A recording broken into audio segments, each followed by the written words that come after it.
Good morning, everyone. Welcome to Accuracy in America. I am your host, Irvine, joined by my co-host, as always, Brian McNichol. Hello, deplorables, dregs, despicables, Neanderthals, semi-fascists, and of course those dog-faced pony soldiers. Yeah, there'll probably be a few more coming. Yeah. I think we'll see how that goes. They're All really right. getting to like us now. So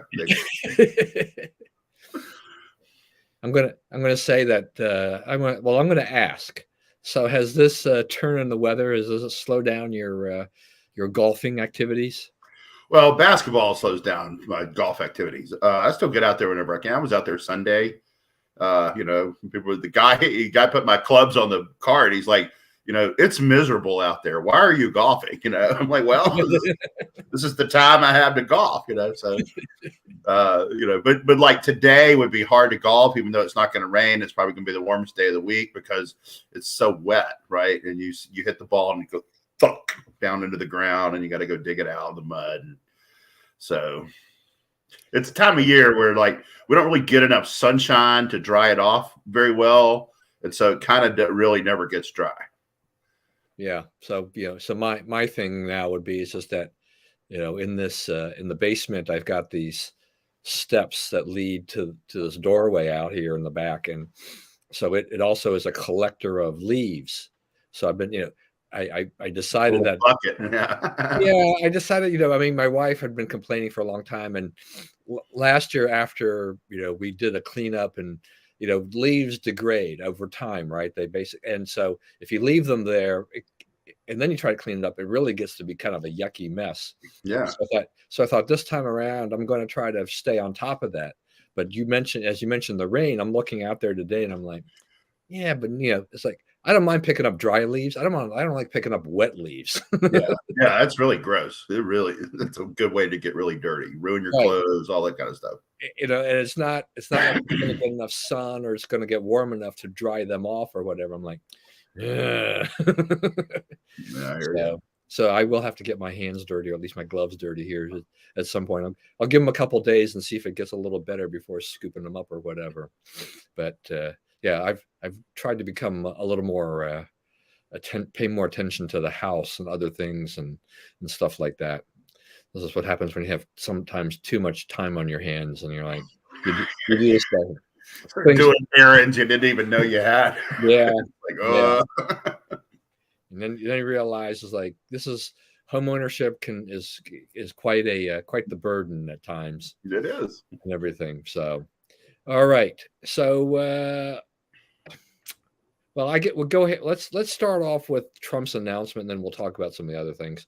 So the Donald came up with this big announcement, which was expected. I guess it was about 9:00 last night. Mm-hmm. And I didn't see the reports. I guess he attracted a pretty big crowd because that's what Donald Trump does, is always attract a pretty big crowd.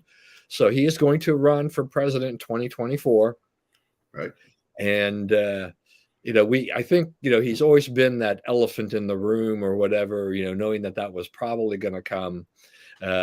But I don't know. I mean, is this the wise decision here after the midterms and everything else?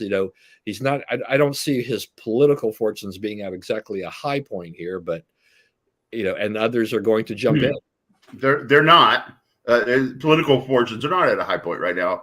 But Trump's been down before, and his political obituary has been written many, many, many times, and yet here he stands, right?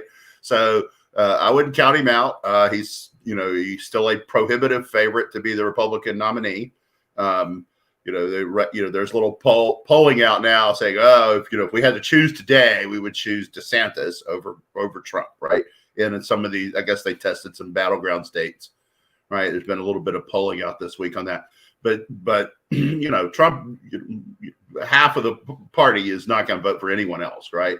And likely would abandon Republicans completely if Trump was on the ballot. About 10% of the people who voted for Trump have never voted in any other election for any office and any candidate at any time in their life. They got into politics to support Trump. So those supporters do not easily migrate to DeSantis or Pompeo or whoever decides to get in and try their hand at it. He has $100 million ready to go to spend on the campaigning.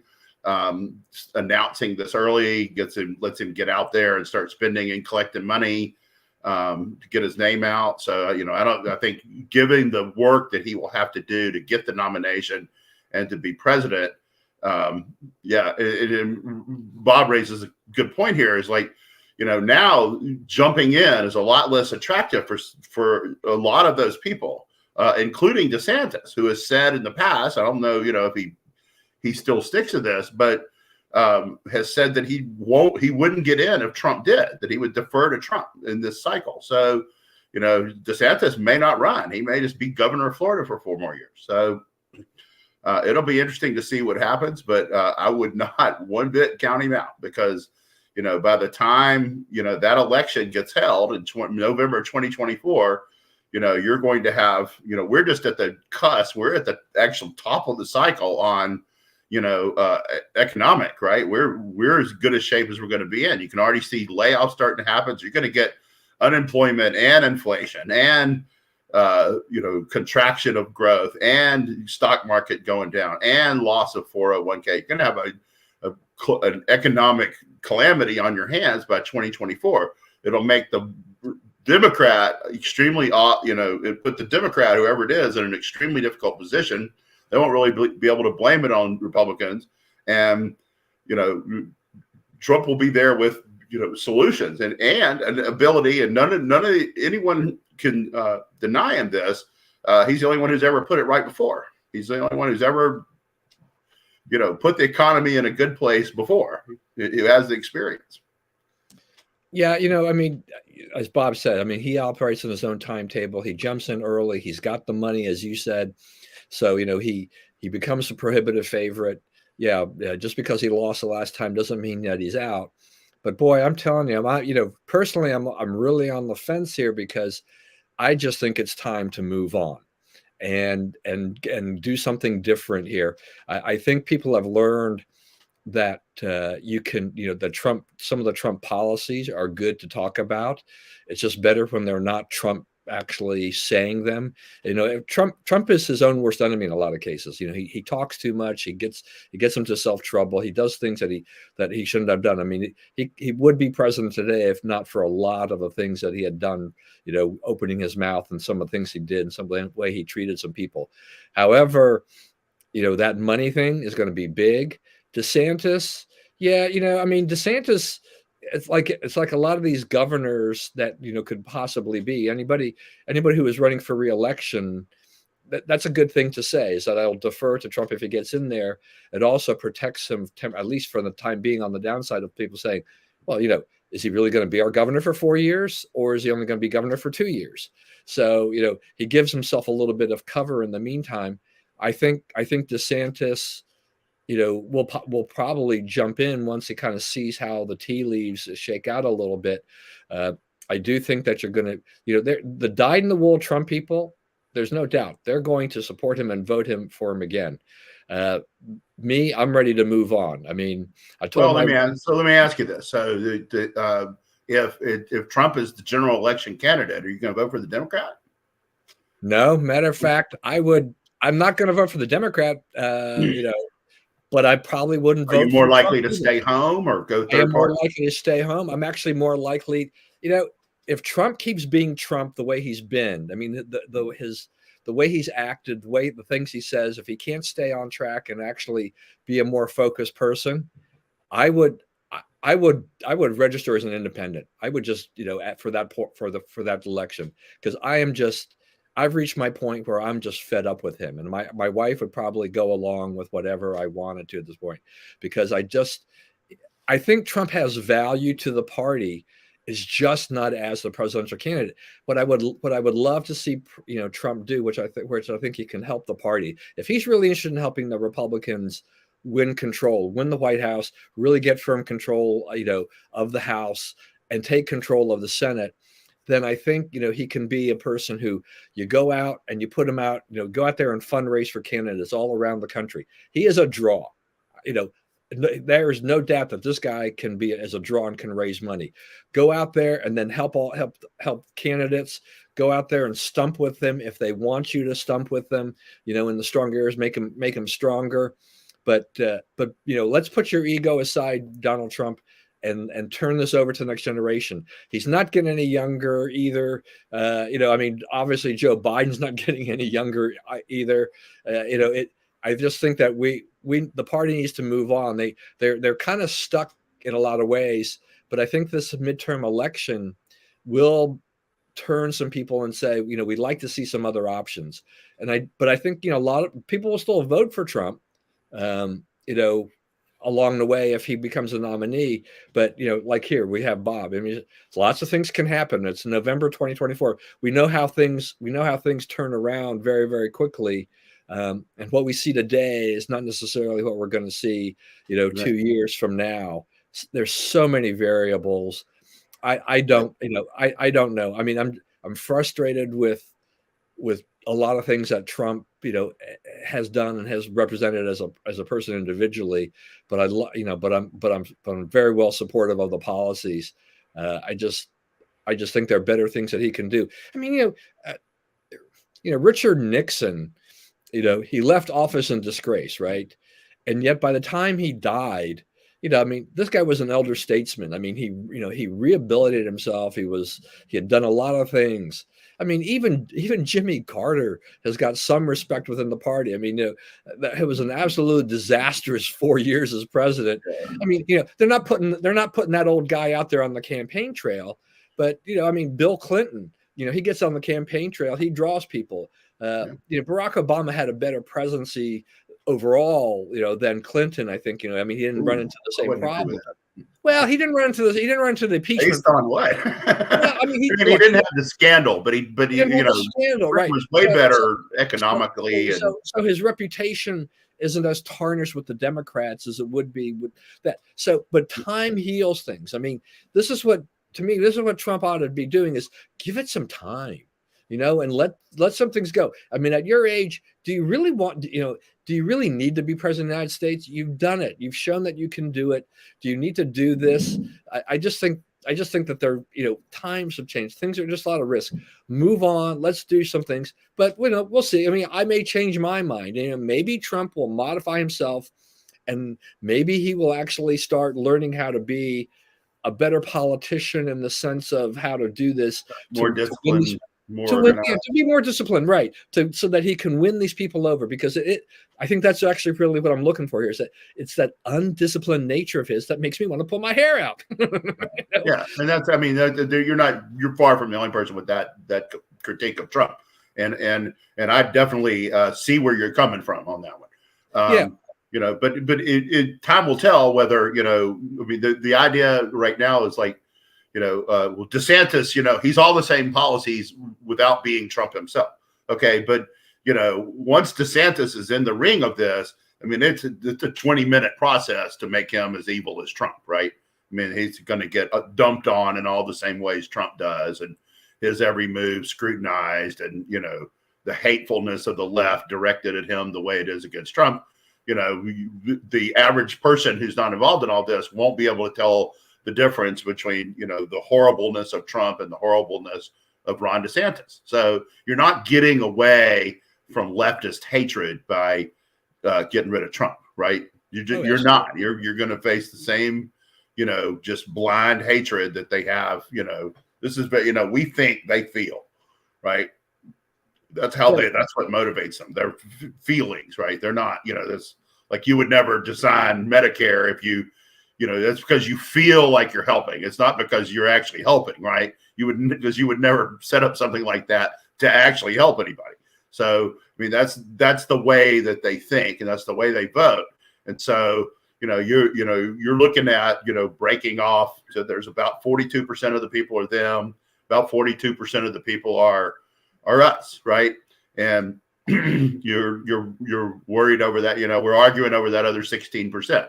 So what brings in that 16%? Well, right now, the proven commodities of bringing in that 16%,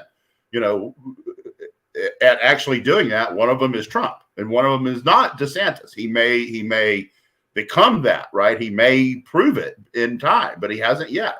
So, I mean, now the pig of the poke is DeSantis or Pompeo or whoever, and the reliable vote getter is Trump. So that may change. And as you say, I'm prepared to change my mind on this too. And I am hardly committed to a candidate at this time, right? But I can tell you that he's going to be formidable, and there better be if someone's going to take it from him, they're going to need a really, really good argument. Right. And I want to go into this with generally an open mind. I want to see who the other candidates are because, Trump's ability to draw a crowd and to raise money and things like this is pretty much unparalleled for the Republican Party. I do not see anybody out there right now that's visible that has that same, ability to do that. And, and because Trump doesn't really care about a lot of things about what people think about him, is that, he will be aggressive and he will do things. And that's another thing that I don't know that we have candidates out there that will do that. I mean, I think the DeSantis's and the Pompeos, they're going to be generally nice guys. And will they have enough bite to them to really make it there? Ted Cruz probably could, because Ted has been battling anyway. He might be out there, but I'm not sure. I want to see what they say and what they do. But, as you talk about what we're going to face in the economy, we don't know. I mean, it's the economy has kind of defied predictions. There's a lot of strange things going on there. Unemployment is still, statistically low, though we are seeing more layoffs, like in the tech world. We are seeing some slowdown. You're going to see a lot too, because as you're noticing on the Twitter, the Twitter thing, like, oh, look at these wonderful hot lunches these people were served every day and all this stuff. Twitter was an extravagant company to work for. They doled out benefits, places to trips, cars, places to work, work from home. They had all this stuff going on that they, the layoffs and so forth that Musk is doing. He's just cleaning slack out of the line, right? That's not, he hasn't gone into core competencies at all, right? There's a lot of waste, like probably 2/3 of the company is waste. So there's a lot of shearing to be done. And it's not just Twitter, Google, they all have a lot of extra people. They have a lot of money, and they haven't really been forced to tighten the belt ever, right? So they've never even looked for savings. They have no idea what they are. And so he's just going through it. It's sort of, high-speed butcher action, getting rid of people and things and, changing the company. Yeah, I mean, the tech world, I mean, this is a shakeout for them. I mean, whether or not you talk about Google, Meta, also Facebook, kind of thing like that. Yeah. Amazon, I mean, Amazon get ready for big playoffs. I mean, they grew extremely fast, and they ramped up a lot during the pandemic when people were home and they're ordering stuff, they're online, there's all the kinds of stuff going on. So their businesses were booming, but they really on that before you go past that though.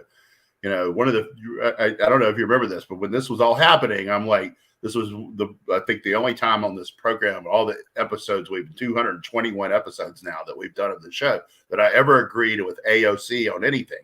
But I agreed with her on not bestowing all these benefits on Amazon. All that, they were trying the Amazon HQT, there was the big competition, and everybody got mad at her because she was not for giving a bunch of corporate giveaways to Amazon to attract them to New York, right? And so they built the thing in Arlington, and now a bunch of those people in Arlington are, you've basically turned over half of Crystal City to, Amazon, and now they're starting to lay people off. So, Arlington, that bet is not looking real solid right now. And what she was for and what I was for does look solid, right? There's no reason to pay out to bribe Amazon. Let them take that risk somewhere else.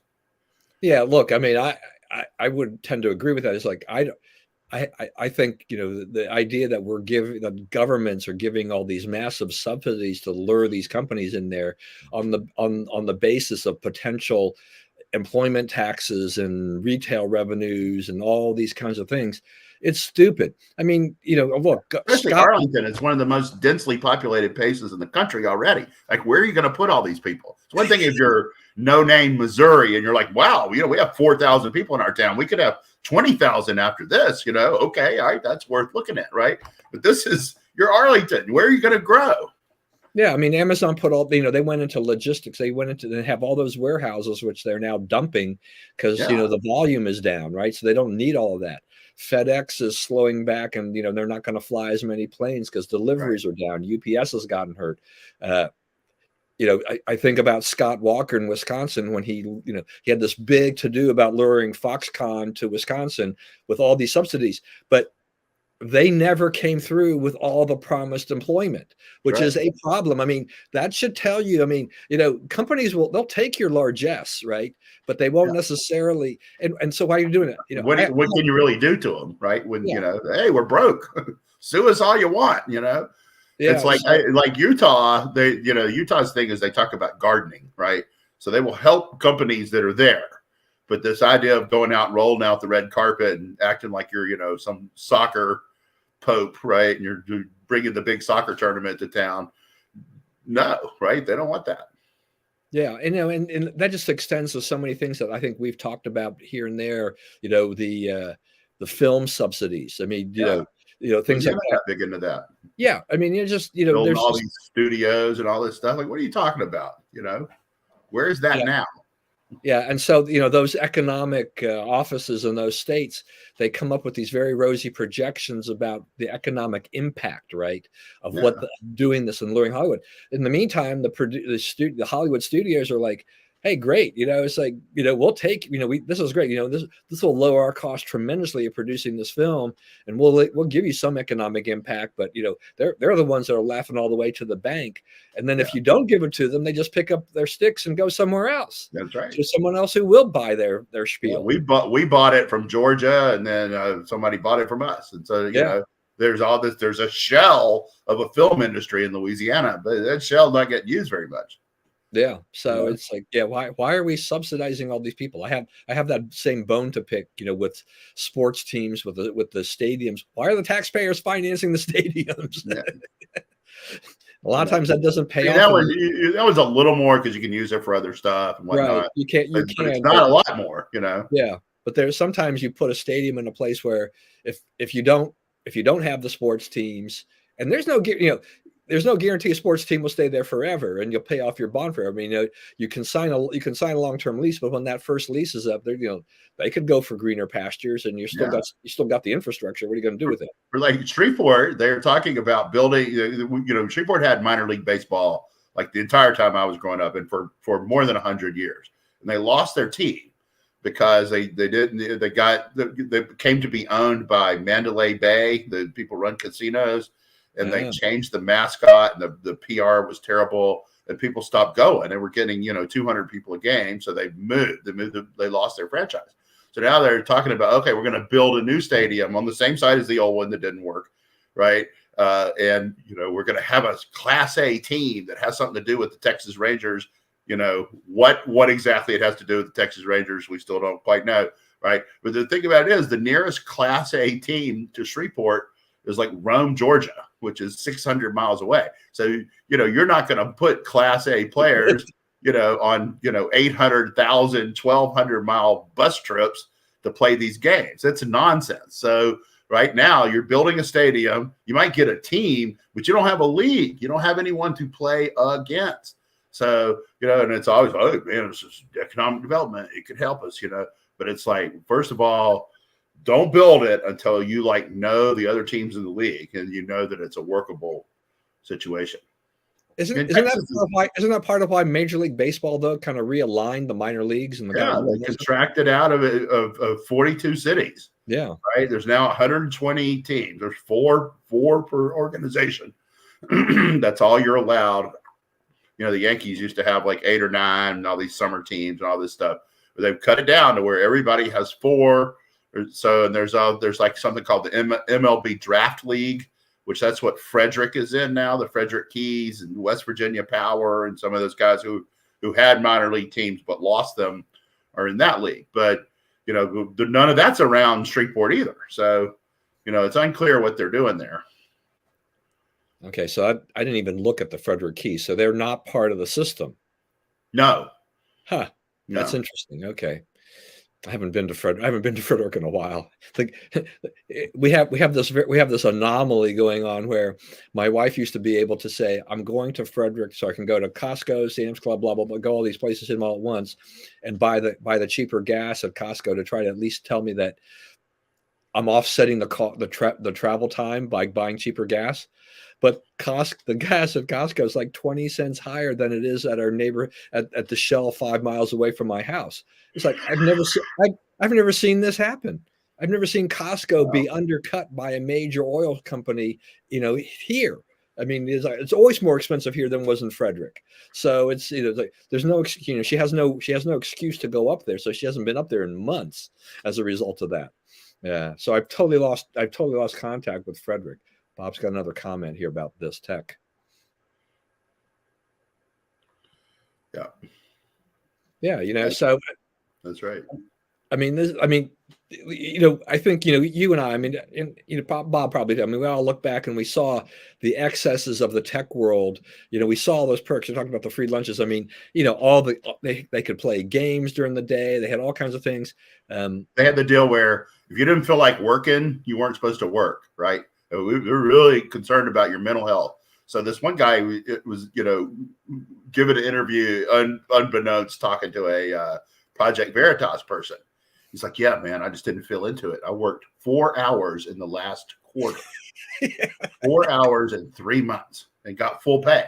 Okay, so you have an especially talented person in an especially difficult situation. You can afford that once or twice in a big company like that, but that can't be your standard policy, right? You can't have people getting full pay to work 4 hours a quarter. So I mean, when you talk about what is he cutting, right? He's cutting all that nonsense, and it's not going to hurt Twitter for that to be cut. I just found a job that I wouldn't mind moving for, and that's the Frederick City Council. So this 18-year-old high Yeah, how school about that? Trump supporter won. Okay, but Trump is big in Frederick County, by the way. so, People so don't the, realize I think that. I think this is, to me, I found this to be rather interesting because what it said in the article I was reading was that, so he's going to go to college, to what, like Frederick Community College or something or other, part Mhm. time, and he's got to. They're going to meet for 45 days. That's how many days they meet, and he's going to get paid 35K. And I'm thinking, like, 45 days, 35K, even if they're long hours. I'd move to Frederick for doing that, and then I could do some other things, right? It's like Yeah, that'd be that for me at this stage of my life. That's a decent base to work from. 800 a day. Okay. Oh yeah, that's better than I ever made my entire life. So you just, yeah, the tech thing got out of hand, and so yeah, they're getting their comeuppance at this point in time, and so but there are, like a lot of things. I mean, there are ebbs and flows, right? I mean, we've seen that in industries all across the country. I do want to step back, and we'll get back into election stuff. I do want to just step back briefly into Ukraine because big development with Kherson. Right. Uh, you know, once again, the momentum seems to be on Ukraine side. But I wanted to ask you a question about this because we've talked about this a little bit in the past about some of the Republicans' reluctance to support the efforts in Ukraine. Republicans take over the House. What do you see? Do you see that that's going to be a bigger problem to get funding, or are they still going to just do it? We're just going to have some more grumbly Republicans. I don't know. They're making noise about it, but I think they will cooperate. But I think they should cooperate. I think we're buying something very geopolitically valuable for pennies on the dollar, in my view, right? By supporting this from afar, right? You're seriously degrading the Russian military, and unless they volunteer and take themselves over there, no U.S. people involved, right? It's just it's some other country fighting, and we're just giving them a little help on the side. The Kherson is huge because the objective, and most of these things that Russians do, they're trying to get a year-round warm water port, right? That's been a problem for Russia for a long, long time, like way before you and me were born, which is a long time. So This effectively giving up on Kherson means that they're giving up on building that southern land bridge across the bottom of Ukraine to a deep water port. So at this point, the main objective of the war is lost. You know, they've given up, the Russians have given up on it. And then they come out the next day, well, we haven't quite given up, and they bombed power stations and stuff like that, put the power out at a lot of the northern end of Ukraine, right? Apparently, sort of a comical incident, not comical, a missile landed in Russia, in Poland, and 2 people were killed. And, you know, so Biden is at the G20 meeting in Indonesia, right? And the Russians are there too. And so the Russians tell him, well, you know, we don't see how that could have been us. Okay, so like other people were shooting missiles off around that area. Who are these other people who were firing missiles into the air? I think you guys were the only ones shooting any missiles anywhere in Central or Eastern Europe, you know, on the day in question, right? So how is it not yours? But I think what they've done is the Russians have said, oops, sorry. Let's say we don't know where it came from. And, you know, here's a bunch of money to help the families, and let's don't have World War III. I thought there was a report, though, that it was a Ukrainian defense missile. Well, I'm just saying. I mean, I don't know until somebody actually verifies the fragments of the missile as to exactly where it came from. You know, yeah. I think I'd lean to the Russians, but you know, we're so far removed from it. We don't know for a fact, right? Right. And it doesn't. I mean, you know, we're not going to go to war over some missile that hits a mile inside of Poland, right? Yeah. We shouldn't.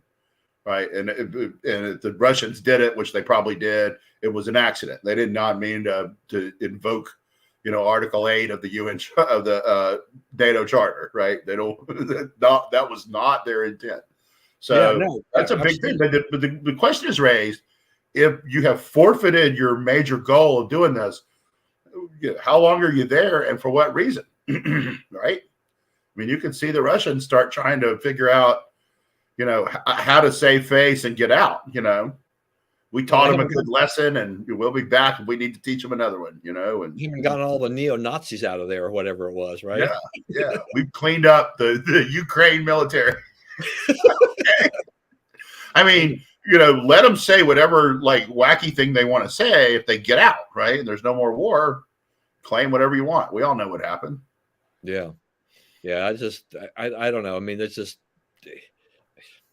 keeps saying. I mean, you know, this was a huge mistake on Putin's part, and there's just how do you save face at this point in time?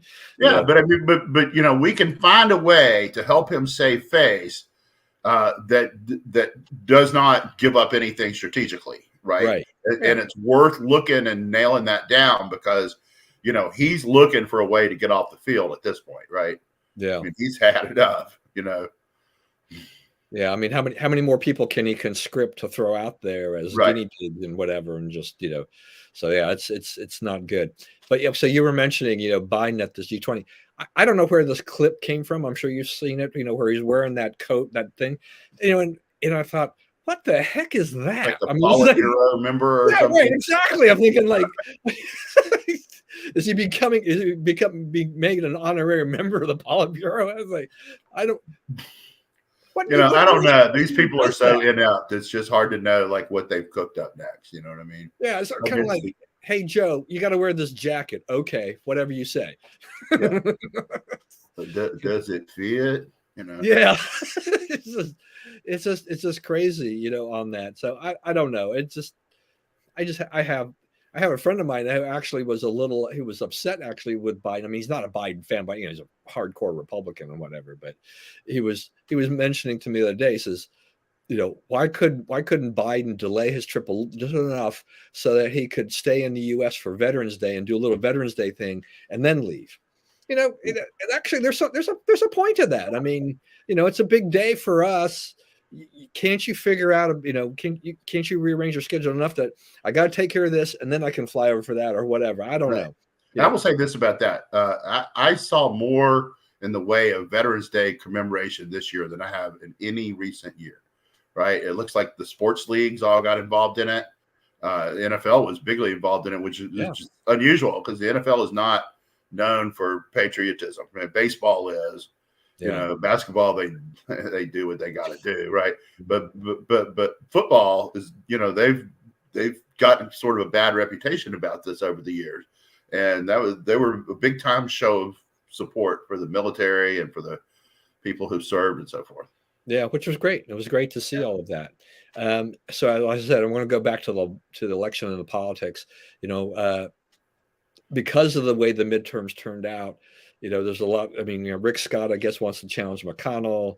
There's grumblings about, should McCarthy's he's got at least what he needs right now to proceed to, to the full House vote when the House convenes as new Congress in January, I guess, to vote for the speaker or whatnot.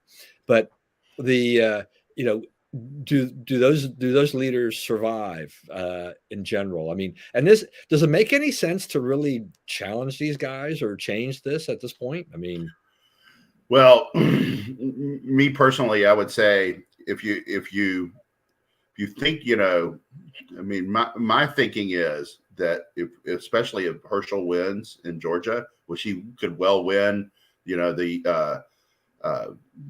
there was a libertarian in that race. Yeah, that's right. It was a libertarian. They get a lot of money from China. China just gives them a big flow of cash, and the NBA acts like it.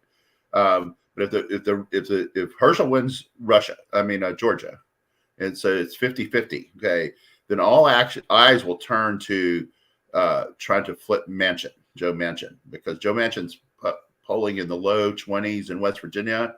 Almost any Republican, it's now by far the most Republican state in the nation. The state Senate there is like 28-4 Republican. The House is like, 91-10 or something. It's just overwhelmingly Republican now. So he's polling in the low 20s. He joins the Republican Party. He's probably their nominee, probably gets reelected pretty easily. If he tries to stick it out as a Democrat, even though on the issues that matter to him, he is, voting with Republicans almost right down the line, then he will be, he'll be defeated in his next election, which comes up, I believe, in the next cycle, right? So there's a live chance of flipping Joe Manchin here that no one's talking about, but I guarantee you people are working on. And if Herschel wins and he wins, that gives them control of the Senate. Now, if they get control of the Senate, then you get a bigger stake in changing the leadership, right? But as in the House, I mean, you're maneuvering, right? You're trying to limit the damage by the majority, and we really don't have anybody on our side who's better at that than Mitch. Yeah, and that's the thing. I mean, how many times have both of us have heard all the haranguing, the complaining by Republicans, a lot of conservatives about McConnell, and yet McConnell, for whatever faults that he has come through, with Supreme Court nominations and guiding things. He has done the job that he's been tasked to do. And he really is a master of this art. And it really is an art. I mean, so Rick Scott, was trying to rabble rouse and do these things, but in a 50-50 Senate, or even if the Democrats get 51, you still need Mitch. Mitch is the guy, and Mitch is the guy who helped pour money into a lot of these Senate races. I don't see Donald. See, that's the thing about it is, Mitch messed this up, right? Blake Masters was outspent 16-1 and lost by 4 points, right? The lady in Washington was outspent 22-1, right? You gotta put some money there. You gotta make them, defend these seats, right? The Arizona, that's on Mitch, right? He didn't like that guy, and he starved him of funding, and that's a big part of why the guy didn't win, right? You can make the same case for Dr. Oz in Pennsylvania. How do you not beat a vegetable, right? And because he was starved for money, right? Trump gave him money. They poured in a bunch of money to Oz. Pulled it in, took it out. Pulled it in, took it out. Same thing with Bolduc in New Hampshire. If those guys would have somehow won, and all of them were ahead in the polls late in the cycle, right? Mitch wouldn't be majority leader, right? If they would have the majority, and you'd have 6 guys he said were unfit candidates, he wouldn't have the votes, and he shouldn't have had the votes. He made some bad mistakes here, both things he said and things he did, and it looks like he's going to survive it, But a point is getting made here that he messed up and that he needs to do his job of helping get these candidates elected. Quit blaming Trump. It's not Trump. Trump's a private citizen, and the money Trump's raising was raised for Trump's presidential campaign, not Senate campaign. So this nonsense that Trump should have been giving away a lot more of his presidential campaign money to these Senate candidates, and he did give away $15 million, right? That is predicated by people who are going to criticize Trump no matter what, the hate Trump crowd in the party, right? So, this is, the blame meter on this. I mean, there's a lot of people you can blame and a lot of things you can blame. And, you can say Trump favored candidates and other candidates in those states might have been better. People make that argument about Pennsylvania. McCormick might have been better. I don't think, if McCormick was better, why didn't he beat Dr. Oz in the primary, right? You're going to blame Trump. You got to blame, a lot of people are blaming McConnell for what happened too. And they're not all wrong either. So I don't know. Yeah, he did. And Rick Scott, right. And Rick Scott's not the alternative, right? Rick Scott won't be the new one, right? I think if the Republicans really get serious about changing leadership, you will see a candidate like Cruz who could actually lead the movement and inspire people and create trouble, right? It won't be a Rick Scott, right? It'll be somebody a lot more different, ideologically, temperamentally different from McConnell than Rick Scott is. Yeah, I mean, I still think that the candidates do matter too. Though, I mean, some of them dug themselves a hole at the beginning that were hard for them to recover. Polling, I still have questions about the accuracy of polling and a lot of these things. Now we have so many factors going on here with elections. People are early voting and they're mail-in voting, and so they're making their decisions a lot earlier and in the last minute. There's a lot of corruption in the system. There's a lot of stuff going on there. And I just think it's really insane because it's really just unjustifiable that we're sitting here 8 days past election day, right? And we still don't know who controls the House for sure. We're pretty sure, but we don't have the final results because California, I mean, we've got votes in the 30s and 40s and 50s, they have counted, Arizona and Nevada were very slow in counting their ballots. Florida system was good. If you can't, if you have an election day drop off thing and you cannot count and you don't have the process in place to get those ballots counted fast, within a day or two, then I think you need to change the system. What's wrong with saying that, based on what we've seen here, why shouldn't Arizona and Nevada, of course, if you've got more Democrats controlling things, it's never going to happen because they love the mail-in stuff and they love the early voting stuff. But then why not tie mail-in ballots to early voting? When early voting ends, mail-in voting ends. Everything has to be done by then, and then you focus. The thing is, the Friday before the election, you're done early voting. Your vote done. If your mail does not arrive by then, your vote does not count. And on the end of Friday night, we count everything we got, and we say, here's where it stands going into Tuesday. Right. Yeah. Sometimes you'll say, oh, somebody's 99 points ahead and I'm not going to bother voting. Okay. That's up to you. Right. But that way there's none of this waiting to see what you have. Everybody knows what you have up front. Yeah. I mean, I think that, I'm not in favor of, say, revealing what the vote is beforehand, obviously, for me, but at least get them counted and ready to go. So basically when the polls close, within a few hours, if not on that time, at least all those early votes and things like that, those are the first votes that are tallied, and you actually see those, and then you wait to see what the polls, what the day of votes are, but we're 8 days. We don't know how much longer we're going to have to wait. And it's not the first time this has happened in California, right? I mean, we have waited in previous cycles. It's like, California is a mess when it comes to this, this voting thing. I mean, it's just an absolute mess. And, and Alaska, they're paying a price for this stupid, ranked choice voting, which the Republicans let happen. Right. And, this is going to favor the Democrat, right? Because she's really, really close to hitting the 50%, thing. And it could be, it could only take, they're not going to start until something like what, November 23rd, I hope, or heard, or something like that, where they're going to go through that and they're going to re-rank them. I mean, I figure that seat is lost, and this is the Republicans' fault. This is, Republicans have shot themselves in the foot on some of these kinds of things by allowing these schemes to occur. I still believe wholeheartedly in the American system and the voting and things like that. Are there going to be problems? Yeah. When you've got this many people voting, for whatever reason, we're just not getting it. But why can't you look to Florida? I mean, if Florida can count all those votes, what is your problem? Right. I just don't get it. It's just like, are these election officials that disinterested? They can't do this. I mean, and Stacey, by the way, that's going to be perhaps Trump's top issue is cleaning up elections.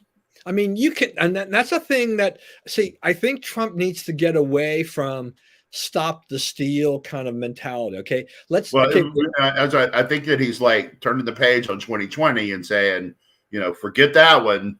We got to stop this from happening again. And I think that's the right focus. Well, I think to a degree, I mean, I think focusing in on getting election reform so that the votes are tallied accurately in a timely fashion. This whole thing, and clean up, all these rules. I mean, the state should have an opportunity to dictate their rules, yes, but they're so bad. I mean, these variances that you can get a ballot, a ballot is still valid a week after election day. That's nonsense. Yeah, that's a clown car. Yeah, that is absolute nonsense. Election day is election day. That is the final day anything should count. That's it. If it's not received, if it's not posted or whatever. The other thing is like you're letting these people do this stuff early, right? So, how many people had voted for John Fetterman before they saw that debate performance, right? Right. They would like to go get that vote out of the box. Say, wow, that's a vegetable. Never mind. But they can't do it because they've already voted. Right. But once again, like I said, without all the information. Overall, the mail-in balloting, the early voting, that's the thing that the Democrats love. They can get more of their people out for that in general than we can. Most Republicans tend to vote on election day. And so, all these supposedly like disenfranchised people get to vote early, get to vote by mail, and they get to drop off their ballot, just before the polls close and stuff like that. I mean, it's still a royal mess, and that needs to be fixed. I mean, Americans should not stand for this, at all. They should not stand for the way that we've got this. But, and as you're mentioning too on this, on the Senate race, this runoff is important. Because at least, if Herschel wins and they go at 50-50, committee assignments stay split, right? Right. The Democrats don't get to just basically take full control of the committee assignments. The power sharing agreement they have. Right. So that helps slow that down a little bit. And, Manchin and Sinema have been, they've been kind of the kingmakers this last, cycle. They lose their power if they go to 51. They don't have as much influence on this, as they did before. And which also, Manchin should look at the tea leaves. I mean, he's not your conservative Republican type of guy, but he would probably be a fairly reliable Republican vote if he flips. And I think he's definitely flippable. And if you want to remain as a senator, I think he's almost forced to do that because, Alex Mooney wants to challenge him, and was it the Secretary of State or somebody who wants to mounting a challenge? So he's going to have challenges, and they're going to be serious challengers this next time around. That's right. So he's going to have a much tougher road to hoe if he doesn't flip. If he flips party affiliation.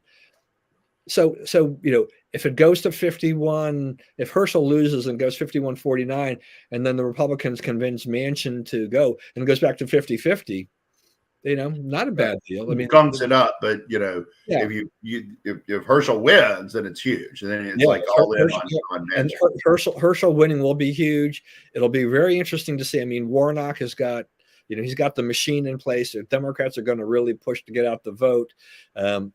There's no governor at the top, though I assume that Kemp would stump for him if necessary. Herschel? Yeah. So Kemp has placed his entire political operation at the service of the Herschel's campaign. Kemp is all in for helping Herschel, and he's asked everybody else who could be all in to help him too. Election day, well, that's right. And also, even if this is true, right?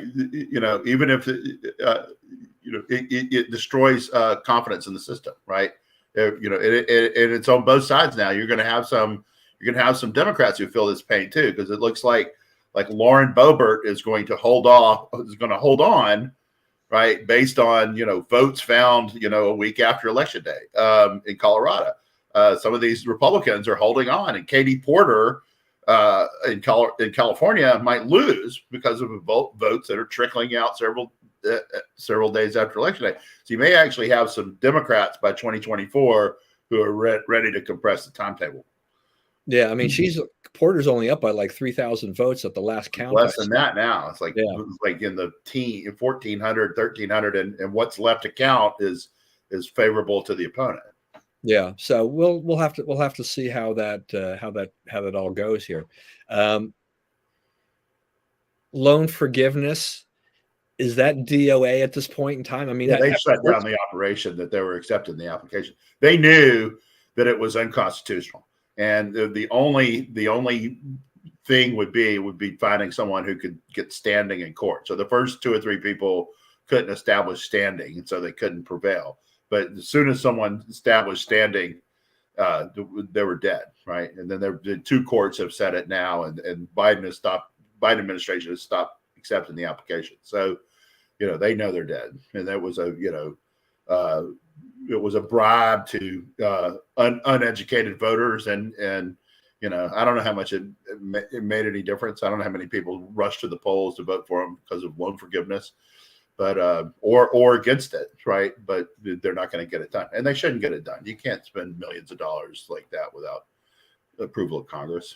They know that. I mean, I would not be surprised. I mean, they're, they'll appeal, but I don't know if it's going to be a very vigorous appeal. There's not a lot of incentive now that they're out of the they're past the election to vigorously fight this, and it actually benefits Biden, the administration in the long run, because it doesn't add to the deficit by getting rid of by not going forward with this program.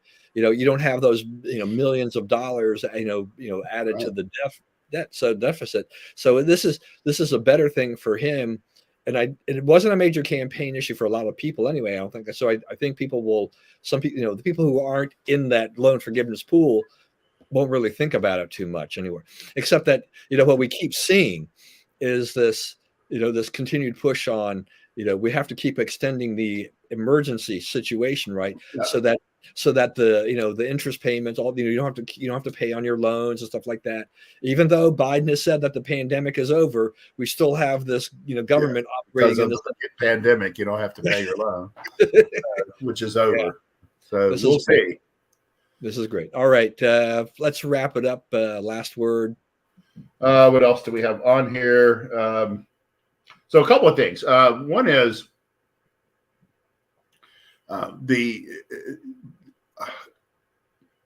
let's see. I lost. Let me look at my list again and see if I see it again.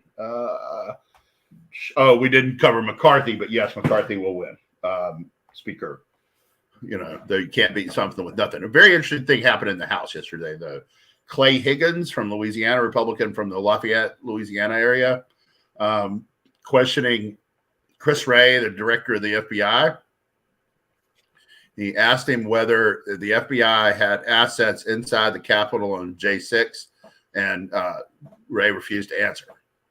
Right, and asked him if he had outside. Wray refused to answer. So, if Wray was in position to say no to those, honestly say no to those questions, he would have said no, but he didn't, and that's because the FBI was instigating J6, and that is why there's just one more. We ever going to get to the bottom of that and punish the people who treated those protesters in such an un-American way, put them in jail for a year without even charging them, all that kind of stuff. I mean, that's an atrocity, and people should go to jail for it and not get out. They defied justice. So let me just say the one thing here. So do you think that the Republicans, once they take control of the House, will they have any kind of J6 investigation on that aspect of things, and just kind of, and all Yeah, the stuff on Trump will just basically go away? yeah. They have already said that they plan to investigate the treatment of the J6 defendants, Okay. and they've already sent preservation letters on that. So I assume they're going after that, as well as Hunter Biden's laptop and a few other little things that they don't really want out. The Hunter Biden laptop investigation could last the entire 2 years and could result in impeachment and removal of the president. If everything on there is on there and is all straight, it looks very bad for Joe that he accepted bribes from the Chinese as sitting vice president. So we shall see. The flu is back. There's some schools that are closing or shutting down early or whatever over that.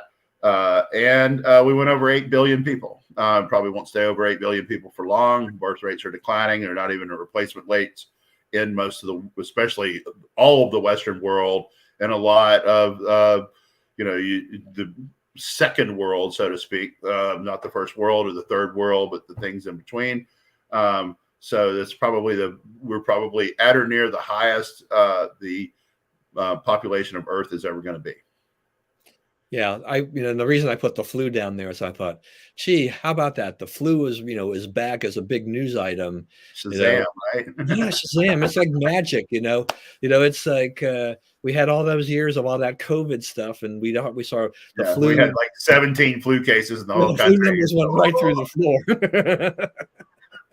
Nothing to see here, but that's another one that they're sending preservation letters on, and that you will see a lot of action on is going after Fauci and COVID policy. So, and that's good. We need to air it out because we didn't do a very good job of that. And we need to find the people responsible and make sure we fix that. All right. So we're off next week because I've got other things, and we have got Thanksgiving. Got Thanksgiving plans? I am. Well, I'll be here because with basketball, eating with some friends and getting up and coaching after that. Sounds like a good day. Probably you're going to watch football. Probably. I guess there's still football. I will watch some football, but the whole weekend is basketball. So, we can't really go anywhere. So we'll be here. That'll be fun. I'm looking forward to some downtime.